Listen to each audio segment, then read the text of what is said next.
Let's talk about some of the commercials that you both have been running, and I'll start with the senator here. What have you seen in Mr. Murphy's commercials that you believe to be untrue? Well, I don't even know what he stands for in his commercials. You know, they feel good, they look good, he looks good in them. I love, frankly, the one with him and his wife and his daughter, his son, I'm sorry, because that's great. You know, I've done the same thing. We both have beautiful families, and that's wonderful. But I haven't heard what he actually is going to do. There's a lot of statements that, on overtures about some dangerous things that are happening under a Republican president or a possible Republican Congress if they take over again. But he's said nothing so far. Now, he's criticized me for going after him in my commercials on criticizing him for taking all of that money from the Financial Services Committee. The congressman sits as a member of the Financial Services Committee. They oversee Wall Street. They oversee Fannie Mae and Freddie Mac.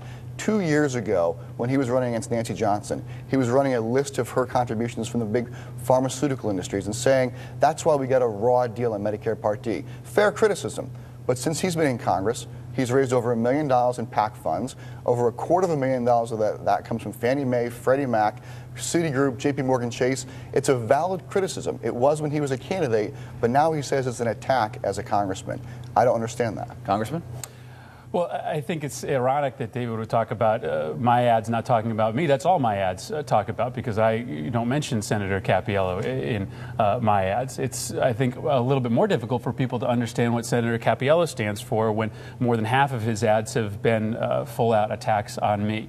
And I think that if you look at why all 8 newspapers that have endorsed in this race have endorsed me, why Senator Cappiello's hometown newspaper that's known him for 14 years this morning chose to endorse me over him, it's, I think, in part because they don't know what he stands for, and they're as disgusted as a lot of voters are about these attacks. Now, as to the contributions, you know, we both have a list of contributions that the other has taken that we disagree with. I wouldn't have taken money from the big pharmaceutical companies, from R.J. Reynolds and tobacco companies. I wouldn't have had George Bush come to Connecticut and raise me $750,000. But the fact is, when I'm going door to door, which is part of my ad campaign, I'm hearing from people that want to know about our positions on energy and healthcare and the economy, rather than just a back and forth about what donations David has taken that I don't like and what donations that I've taken that he doesn't like.